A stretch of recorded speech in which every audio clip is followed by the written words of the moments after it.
Okay, guys, sorry about that. Like I said, storage is hard to come by. But so we left off with talking about better working conditions. So that's the third goal that they're wanting. They're having to work by machinery that's loud. A lot of them are losing their hearing.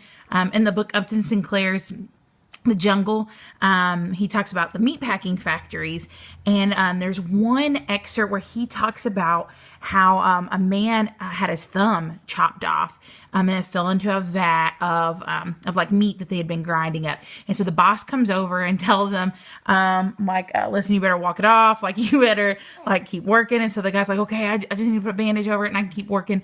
And they tell him to just grind up the meat again and to leave his thumb in there, like totally disgusting. But it shows you the working conditions. Like, there's no workman's comp. If you get hurt on the job, like, you've lost your job. You either keep working or you don't have the job anymore. So there's awful conditions.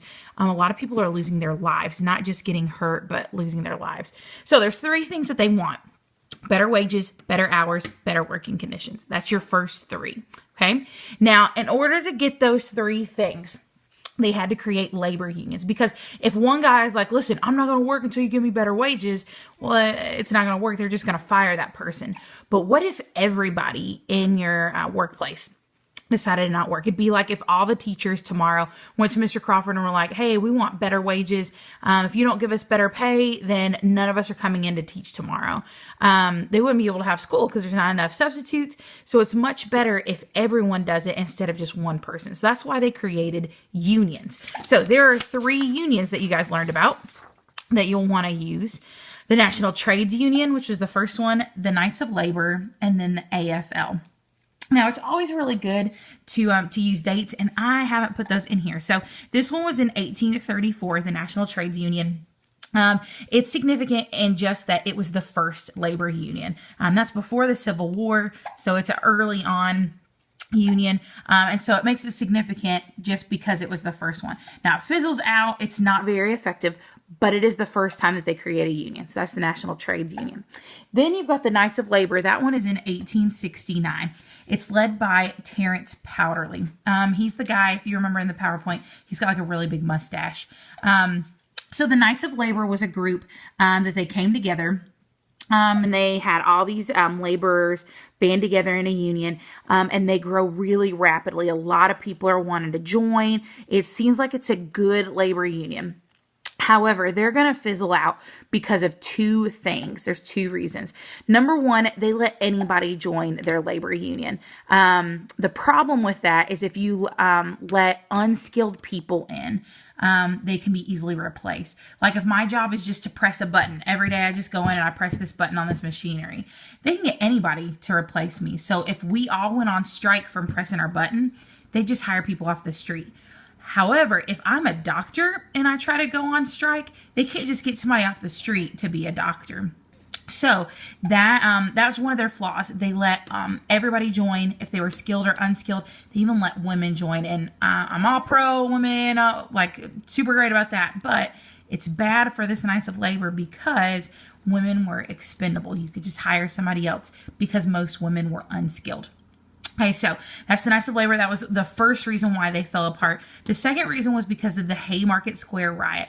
Remember, that was the place where there was a bomb that had went off and everyone blamed the Knights of Labor. The newspaper said it was their fault. They were just too radical. So a lot of people quit the Knights of Labor because they think this group is just too radical for them. So it sees some success. It does really grow pretty rapidly, but because of those two reasons, they let unskilled people in, and the Haymarket Square riot, it's going to fizzle out. Now, the last one, the American Federation of Labor, the AFL, that's 1886. It's the most successful one. It actually is still around today. I think it's the AFL-CFO is what it's called now today, but it's still around. It was led by Samuel Gompers. He was all about bread and butter issues. Bread and butter issues are like basic things. Like, you could live off of bread and butter. It wouldn't be great, but it's like a basic thing. So that's what they're wanting, are just basic things. So they want like the better wages, better hours, better working conditions. He actually comes up with the 8, 8, and 8 rule. He said that our days should be 8 hours for work, 8 hours for rest, and then 8 hours for whatever you want. He said 8 hours for what you will. That was a quote that he had came up with. He said that's how your day should be broke up. Not 12-hour work days. It should be 8 hours, 8, 8, and 8. Okay, so those are your 3 unions. So we've got 3 goals that they want and then 3 unions. Now, when the unions don't get these goals that they want, what do they have to do? They're going to go on strike. And so there are 3 strikes that you guys also learned about too. So see our 3 threes. There are 3 different groups, and inside of each category, there are 3 things, okay? All right, so under the 3 strikes, we'll start with the first one, the Great Railroad Strike. The baby is not super happy. Oh, no. Okay, so the Great Railroad Strike is in 1877. I'm pretty sure that one's right. Homestead Strike is 1892, and then this one's 1894. These are easy to remember because they're just 2 years apart. And I'm like 99.9% sure on that. You might want to double check it. Miss Barrett, if you could check that. Just Google it and I'm sure it'll pop up. So Great Railroad Strike was the first one that happened. What was going on is there was these railroad workers, the company was losing money, and so they said, hey, listen, we're going to have to cut wages in order to make up this this money. And so they're going to cut everybody by 10%. So the workers were super furious. Like, listen, I need that 10%. Like, if you were making $100, now you're only going to be making $90. And so they said, we need to get that money back. This just isn't right. And so they actually, they go a little wild. They start ripping up the railroad ties. They start burning buildings down. They get really, really upset about it. So they end up calling in the National Guard, and they put down the strike. The railroad company called the National Guard and got them to put down the strike. So a lot of people got put in jail. A lot of people lost their jobs. If they were going to come back after the strike to work again, they were going to have to take the 10% cut. So not successful. This strike definitely was not successful. They don't get what they want. Now, the next one's the Homestead Strike. That actually happened at Andrew Carnegie's factory.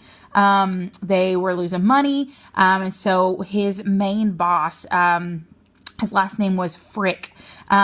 He calls Carnegie. Carnegie was actually like off at his home in like a castle or something in Scotland.